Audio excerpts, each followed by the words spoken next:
We've all heard the term garbage in, garbage out. What if it's neither? I'm going to explain. This is a 2004 Nissan Xterra. It's probably the last, I think it's the last vehicle that Nissan made in the US with a distributor style ignition. But here we go. Where I was hooked up, this car had stumbling, stalling, all the above. Immediately, I'm thinking it's a distributor problem. We've had distributor problems on these cars and trucks for years and years and years, but that doesn't mean you still shouldn't go through the process of testing it. Usually, the distributor fails and quits inputting to the ECU. The ECU stops outputting signals. 9 out of 10, it's a distributor failure, but I always go through the process and try to figure this out, and I'm glad I did on this one because it was not a distributor failure. So let me show you my hookup. What I did was I've got an amp clamp, and I'm looking at all the coil currents. Real quick, if you're not familiar, the ignition coil is built inside of the distributor. So there is no king lead that I can put a clamp around or a secondary ignition. So what I'm going to do is I'm looking at coil current. I'm also back probed into the signal from the computer. I'm back probed right here. I'm at the distributor. I'm at number 1. It's not in this schematic, but I'm also back probed in 2 different wires. One is the 120 degree signal, which I'll explain a little bit, and the other I am back probed into the 1 degree signal, and I'll explain that when I show the pico capture, because you know there's going to be a pico capture. So as this vehicle fails, I'm looking at coil current. Basically, if it's grounding and firing, I'm looking at the IC, and I'm looking at both inputs coming out of the distributor. So I'm going to put that capture up first, and we'll go over it. I think it's pretty interesting, so stay tuned. All right, so here's the capture. Now remember, everything that's on this screen right here is a capture taken at the distributor. So what I have here is my coil currents, and what I've done is I've zoomed in on basically 1 full engine cycle. So 1, 2, 3, 4, 5, 6, and then repeat. I have the 1 degree signal and I have the 120 degree signal. These are at the distributor, and this is the ignition control. I refer to it as IC. Now, if you remember, this is kind of important. The last video I did, if you're back probing an IC and current is flowing through the coil, you see how it diagonally goes up, up, up, up. So this tells me, and it's proven right here, that current is flowing through my coil. Now what I'll do is I'll give you a real quick insight on the 120 degree signal. So from here to here is 120 degrees. We know that a 6-cylinder engine fires every 120 degrees. If you want to count them, I've already counted them, but I can tell you from here to falling edge to falling edge, there are 60 toggles. Well, why do they call it a 1 degree? Well, the computer counts each voltage transition. So up and then down counts as 2. So it's 120 degrees between here and here, or 60 toggles. That's how the distributor or the ECU counts it. In case you didn't know, I thought it was kind of cool. I've studied these things for years. To me, it's the best, most reliable system out there. But there again, there's the IC. There's 60 degrees here, or 120 degrees, or 60 toggles, and there's our coil current. So when did it misfire? Well, let's look in here. We look in here. 1, 2, 3, 4.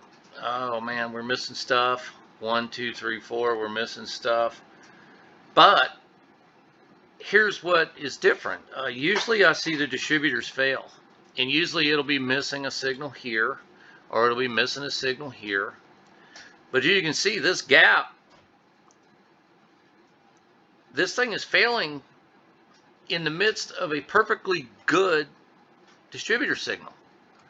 And that's when I really started getting interesting. See, there's only 3s there, but it's not firing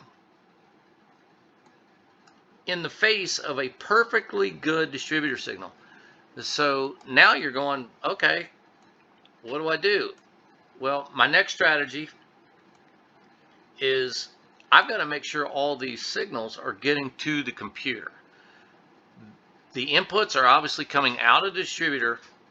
Something's breaking down. I don't have any IC and I don't have any coil current, but I've got good signals coming out of my distributor. So there you go. It just stopped the stereotype distributor issue. So now I've got to do more testing.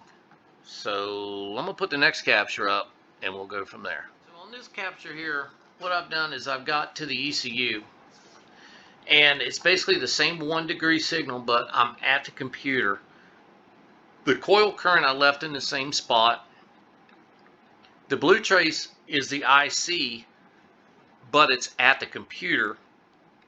And the red trace is basically the exact same spot, but I'm at the distributor. So what I'm doing, and I had a suspicion that the IC was not getting to the distributor. I've seen harness problems on these vehicles before. So that was my strategy, just simply because I've seen stuff before that kind of led me to test it this way. Now I know this signal is not as tall as this one, but if you look up here, my voltage range, I have A at a 20 volt scale and I have B at a 10 volt scale. So it's the same signal, it's just scaled a little different. I did not check the 120 degree at the distributor, or I'm sorry, at the computer. I would have if I didn't find what I found at this capture. So what I've got is my 1 degree is kicking along just fine. All my coil currents are doing good. My computer is putting out a fire signal, and my distributor's putting out, excuse me, and my computer's responding. So basically, the blue trace and the red trace is the exact same wire. I'm just at the computer and at the distributor. So I ease down through here and everything's doing good. I got my scope set and I'm hoping this thing's going to act up. And there it is. Do you see what happened right here? My 1 degree is there. And I can tell you my 120 was there.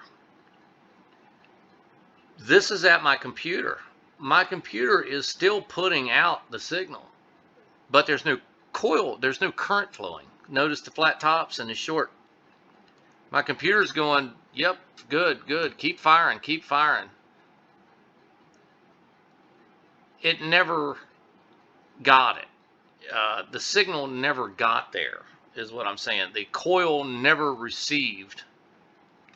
The computer sent it, the coil never got it. And it kind of goes with the last capture I put out. With notice how if current's flowing, you've kind of got an upward rise in the IC. No coil, no current. They're kind of flat on the top. This is very exaggerated, but this is an old distributor signal. So I thought it was kind of a good little case study to bring up, because if you work at a dealership, sometimes you'll see the same problem. Say you get 9 Xterras in with drivability, and 9 times out of 10 the distributor fixes it. Well, if you'd put a distributor in this car, you'd have got mud on your face or egg on your face, because a distributor would not have fixed this. It took an extra probably 30 minutes to really set the test up and test it correctly. Because after all, that's why they bring the cars to you, to fix them and not shotgun parts on them. So I'm going to put a picture up. It's a broken wire. It's the purple wire at the very, very beginning, and probably at the entry where you see the little fire. The purple wire was broken in the harness. I soldered it back together and the car was fixed. Basically, I did not do an after capture, because the after capture would have looked just like that. It was a fun little case study. It was different. It was not a distributor problem, which I'm I could have fell victim of just hanging a distributor on the car and then do a lot of explaining later. But this is going to be a two-part.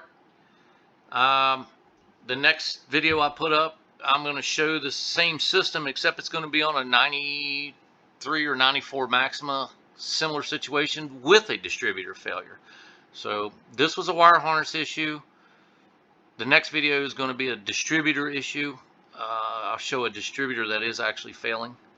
But hope you enjoyed. It's kind of simple, short and sweet, but it goes to show, go ahead and test, and don't guess. Hope you enjoyed. Have a good one.